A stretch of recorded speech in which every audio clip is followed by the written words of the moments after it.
In this video, we will define the conjugacy classes and class equation of a finite group.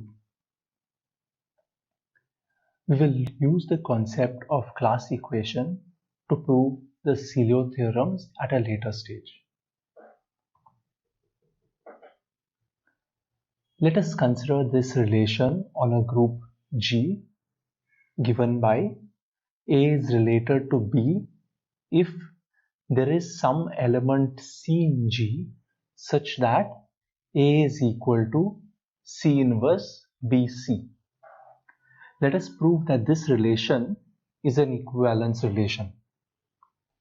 This is quite easy. If you would like, you could stop the video here and prove it on your own. First, to show that any element in G is related to itself,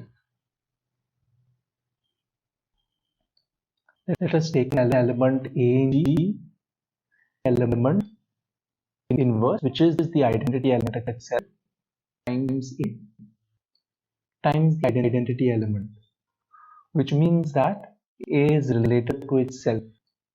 This tells us that the relation is reflexive. Next, we need to prove that this relation is symmetric. So, in this case, let us take two elements A and B in G which are related. That is, suppose we have some A and B inside G such that A is related to B. What is the meaning of this? This means that there is some C in G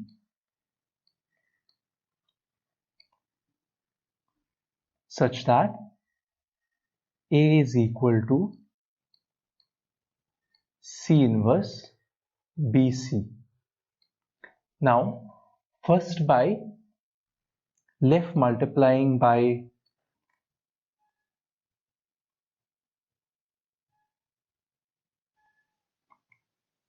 now we make the following definition.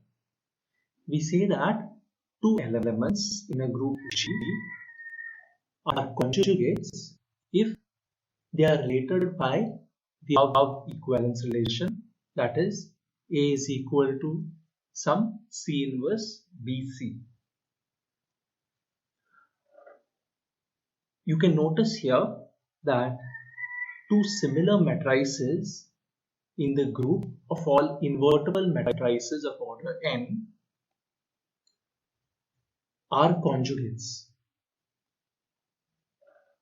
We can also observe that two conjugates always have the same order. So, suppose A is a conjugate of B, that is, A is equal to some C inverse BC. We need to prove that the order of A is the same as the order of B. First, let us make this small observation. Suppose we look at A square, this will be C inverse BC into C inverse BC. Here, C into C inverse is the identity element, and therefore this gives us C inverse B square C. If we look at A cube, this will be C inverse B square C into C inverse BC, which is again, by cancelling out C and C inverse, we get C inverse B cube C. Notice here that the power of A is the same as the power of B. With this observation, we can see that if the order of A is n and the order of b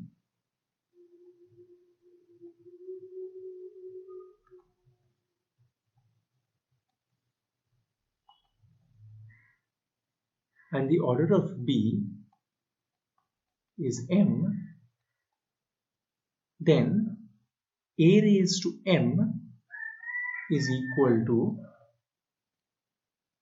C inverse b raised to m times c, but since the order of b is m, b raised to m is the identity element, which gives us C inverse E times C, where E is the identity element, which is basically E itself.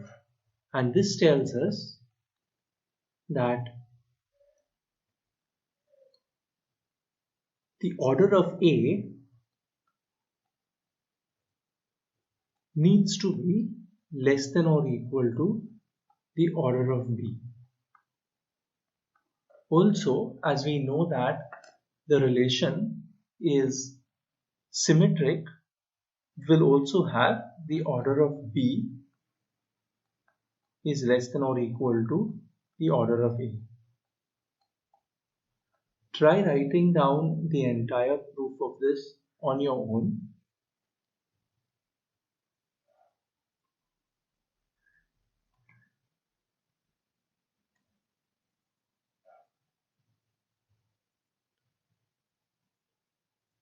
When we look at an equivalence relation, we are generally always interested in the corresponding equivalence classes.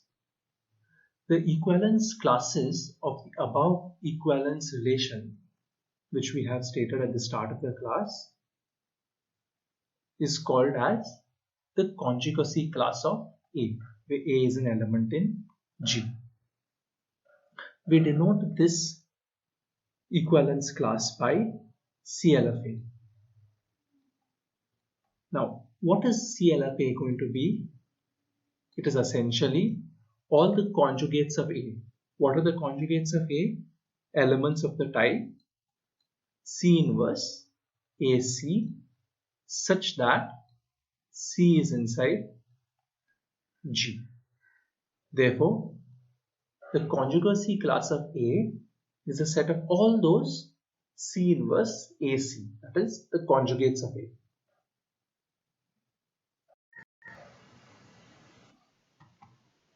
Now, given any element A in G, we will prove that the number of elements in G is the number of elements in the commutator subgroup of A into the number of conjugates of A. To prove this, let us define a bijection F from CL of A to the set of all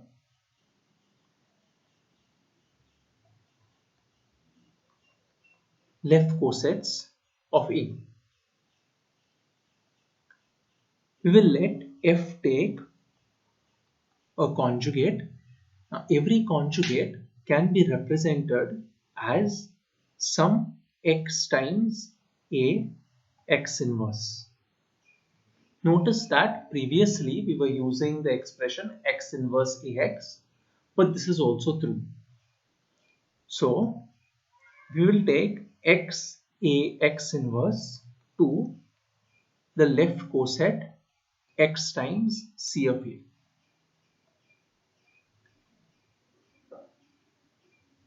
We need to show that this function is well defined, as it is possible that for some x and y, x A x inverse is the same as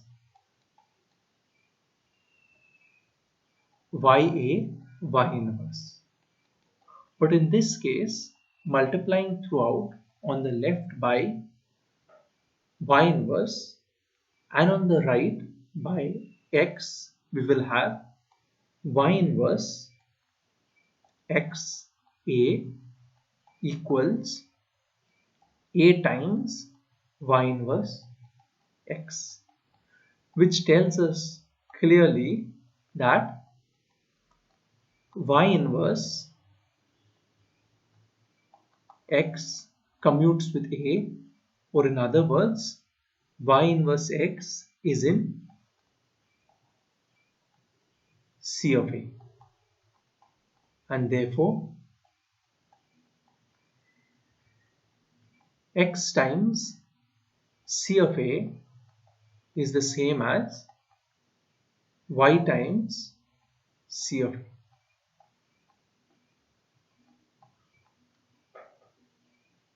Therefore, the function is well defined. Now, we only need to prove that f is 1, 1 and onto.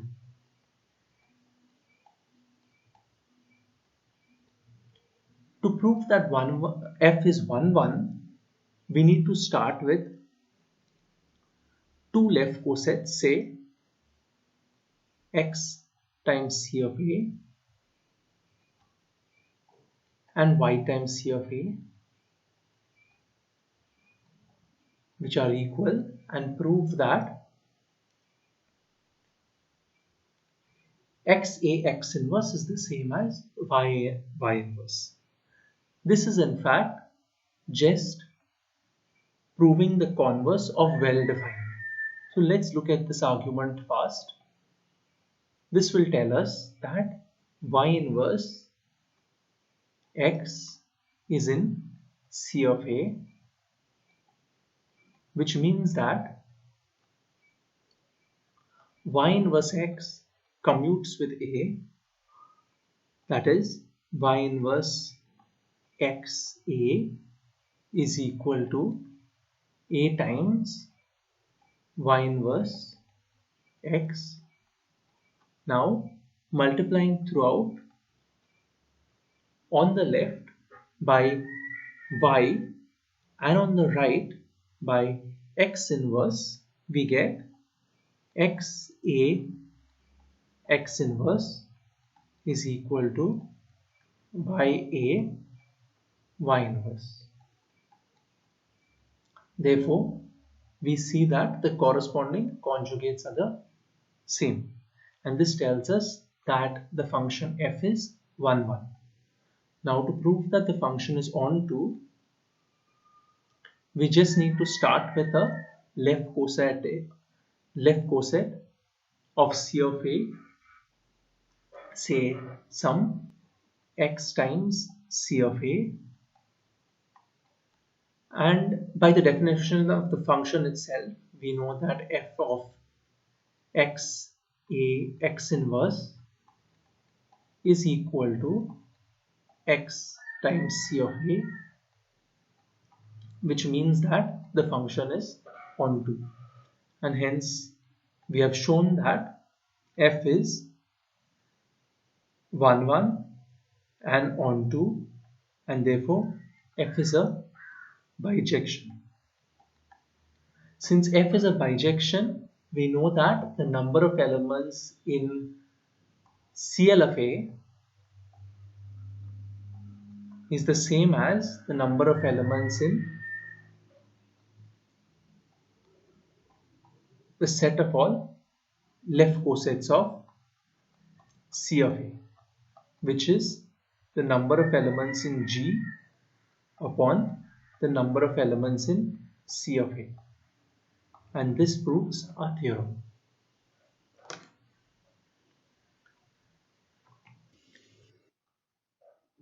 Our previous theorem leads to a basic corollary, that is, the number of elements in the group, as we know, is the sum of all the conjugacy classes of A, where we vary the sum only over the distinct conjugacy classes of G. This is because the set of all conjugacy classes forms a partition of G. Hence, we can write this as summation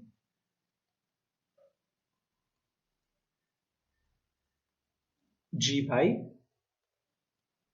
C of A by the previous theorem.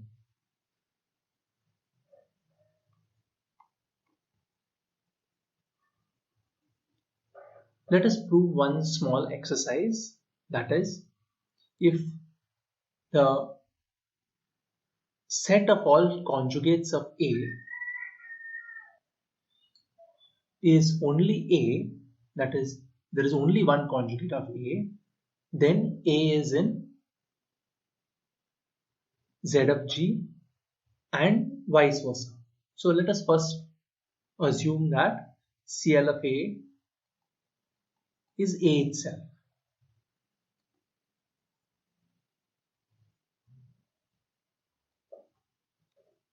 We want to show that A is in Z of G.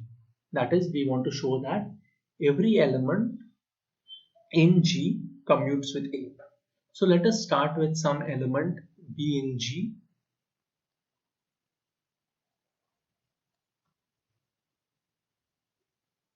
So we need to show that AB is equal to BA.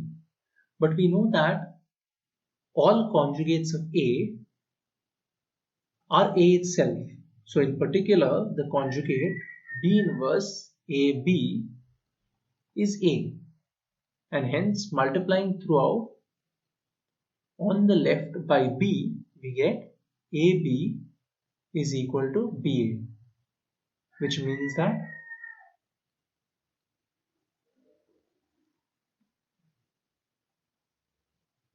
B commutes with A. Or in other words, for every B inside G,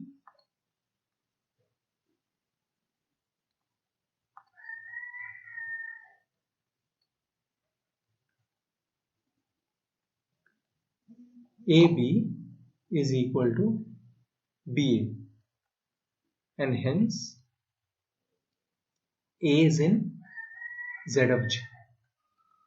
So this proves the direct portion of the theorem. Let us now prove the converse, that is, assume that A is in Z of G. We need to prove that the set of all conjugates of A are A is A itself. That is the singleton set A.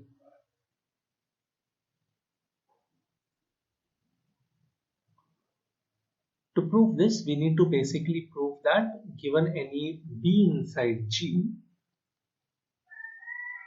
B inverse AB is A.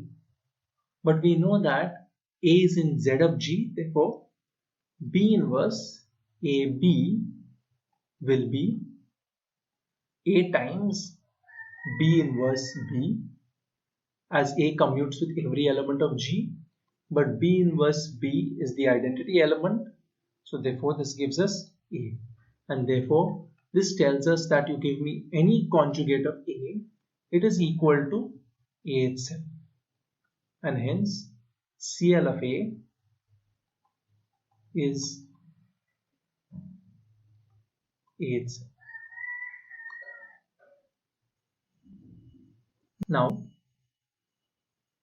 we can make a small observation, that is, the number of elements in a finite group, as we have seen earlier, is the sum over distinct conjugacy classes CL of A.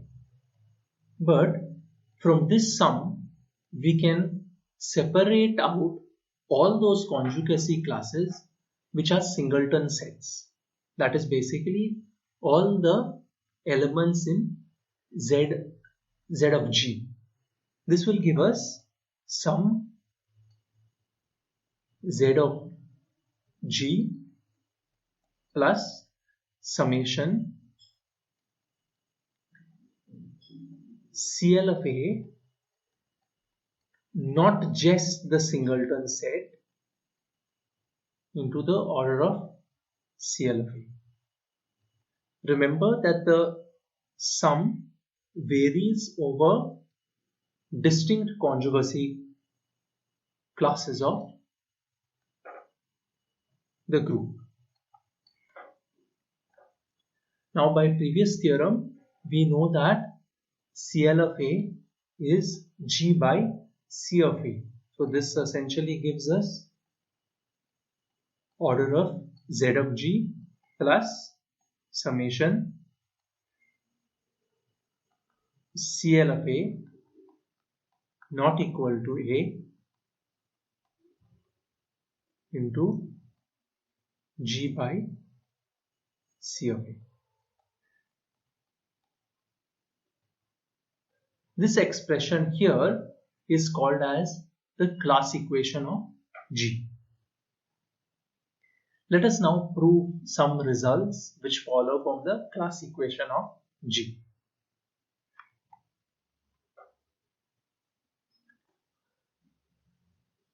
We say that a group is a P group if it is of order P raised to n for some prime P.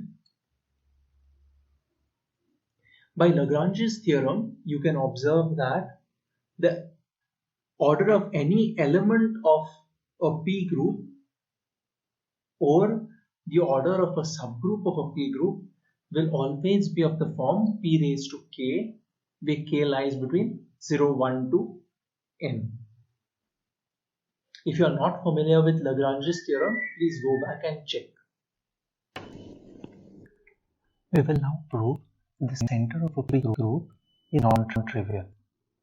Suppose G is the P group, that is, order of G is equal to P raised to n,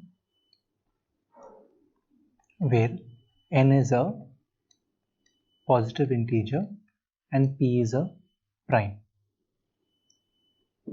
We know that the class equation of G is order of G equals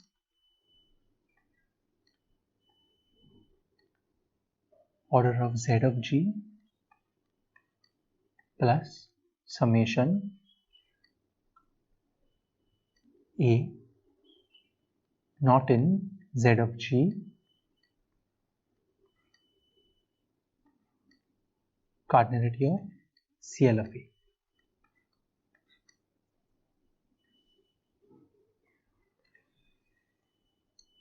We see this by the previous exercise, that is, A is in Z of G if and only if CL of A is A itself. Now, to prove that Z of G is non-trivial, we will show that P divides Z of G. To prove that P divides Z of G, we need to prove that P divides the order of G and P divides this sum. We already know that P divides the order of G because the order of G is P raised to n. So this we already know.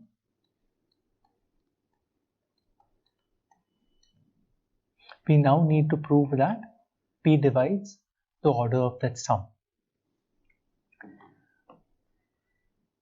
Let us consider some A which is not inside Z of G and see the possibilities for the cardinality of CL of A. Notice that as A is not inside Z of G, the order of CL of A cannot be 1. And this means that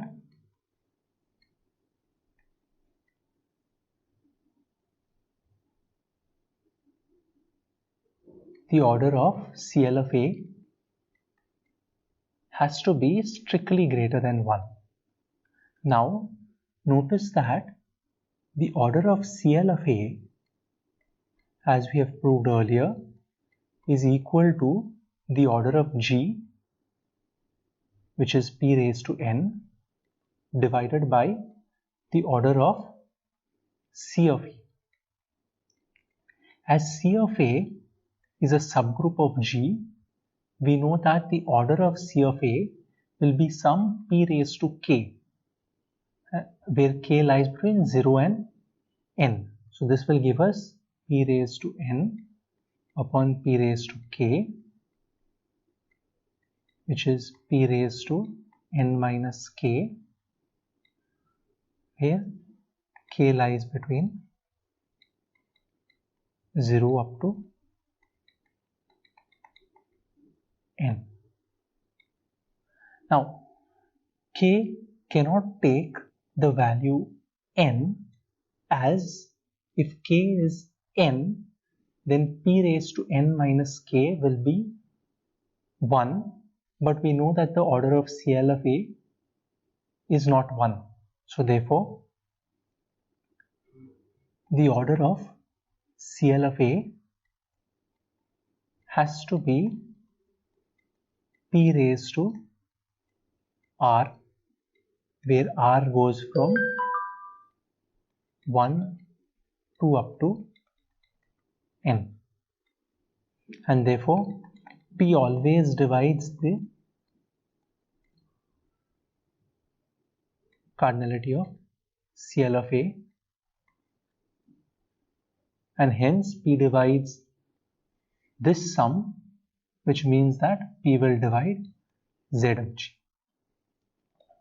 Since P is a prime and P divides Z of G, this means that the order of Z of G is either 0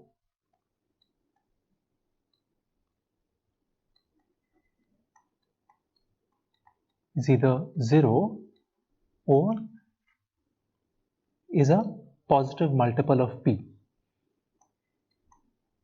And since Z of G is a subgroup of G, this will mean that the order of Z of G will be some P raised to T.